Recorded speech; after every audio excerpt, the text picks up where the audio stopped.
Hi everyone, so today we're going to present to you about our videos. It's about aggregate demand and aggregate supply. Thank you for Mr. Darman has given us this assignment and I hope you guys enjoy the video. Thank you.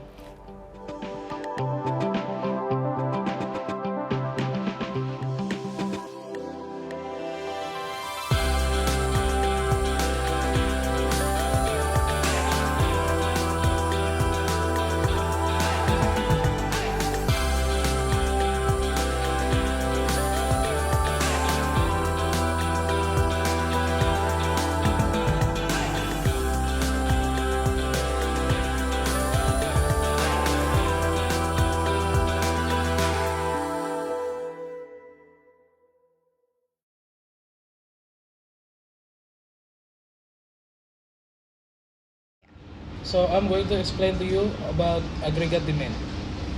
Aggregate demand or AD is the total demand by domestic and foreign household and firms foreign economies resource, less the demand by domestic household and firms for resource from abroad.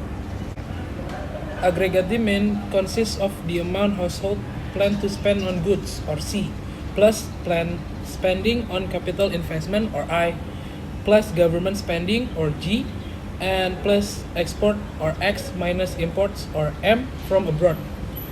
The standard equation is AD equals C plus I plus G plus X min M. Now I'm going to explain to you about aggregate demand and the circular flow. Aggregate demand can be illustrated by the reference to the circular flow of income. Aggregate demand is generated as income is transferred to spending as a result of the circular flow of income. Income is spent on the consumer goods and service or C, plus spending on the capital goods by firms or I. Spending is also generated by government when it allocates resources to public goods, merit goods, and income transfers such as pension benefits. Finally, there is net overseas spending, which is overseas spending on an economic export of goods and service, less what the economy spends on importing goods and service. Now I'm going to explain about aggregate demand curve. The aggregate demand curve shows the relationship between aggregate demand and the price level. It is assumed that the aggregate demand curve will slope down from the left to the right.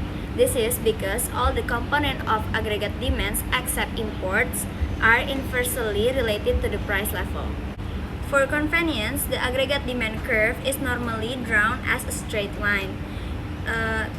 Though it can be argued that it is more likely to be non-linear, many suggesting has a rectangular hyperbole shape.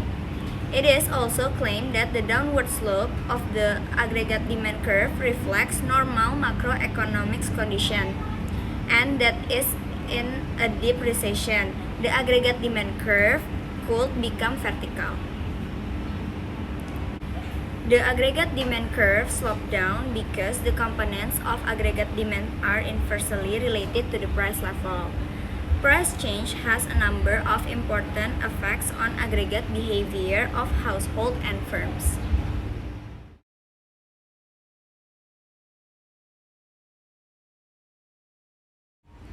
There are three main effects to consider. First, the price level and international trade, the trade effect. The first effect on overseas trade is perhaps the most obvious one.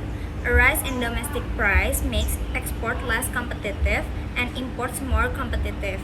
Hence, export or X are likely to fall and imports M are likely to rise. Both of these reactions combine to create a trade effect with lower aggregate demand and the higher price level. Now I'm going to continue the three main effects to consider. The second one is the price level and liquidity. When the price level increases, households and firms need to spend more money to continue to consume the scarce resources they need. This makes them relatively short of cash than they were at lower price level. The liquidity of an asset refers to how easily it is converted to cash, with cash itself being perfectly liquid. The loss of liquidity associated with a rise in the price level forces some households and firms to borrow from banks, which reduces the liquidity of banks. Now, the third one is the price level and the value of wealth, or the wealth effect. Given that interest rates will rise as financial markets readjust to the higher price level, there are likely to be further knock-on effects on household wealth. Higher rates may lead to a fall in house price or at least slow down house price inflation and create a negative wealth effect. The same may be true for households and firms that rely on income from shares.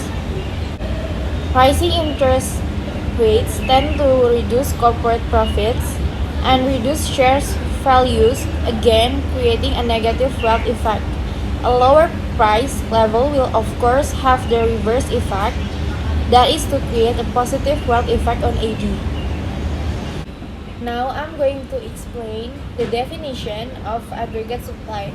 Aggregate supply is defined as the total amount of goods and services produced and supplied by an economy's firms over a period of time.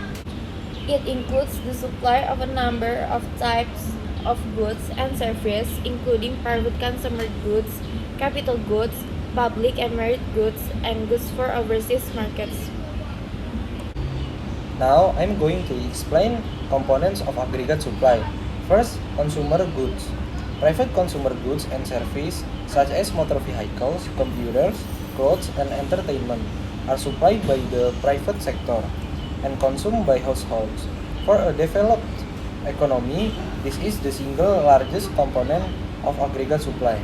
Second, capital goods. Capital goods such as machinery, equipment, and plant are supplied to other firms. These investments goods are significant in that their use adds to capacity and increase the economy's ability to supply private consumer goods in the future. Third, public and merit goods. Goods and services produced by private firms for use by central or local government, such as education and healthcare, are also a significant component of aggregate supply. Many private firms, such as those in construction, IT, and pharmaceuticals, rely on contracts to supply to the public sector. Fourth, traded goods. Goods and services for export, such as chemicals, entertainment, and financial services are also a key component of aggregate supply. Now I'm going to explain about aggregate supply curve. The basic aggregate supply curve. At higher price levels across the economy, firms expect that they can sell their final products at higher prices, and there will be a positive relationship between the price level and aggregate supply. Any increase in input prices which may follow is assumed in lag behind increases in the general price level. Because of this, firms expect that they can benefit, at least in the short run, from a rise in the price level.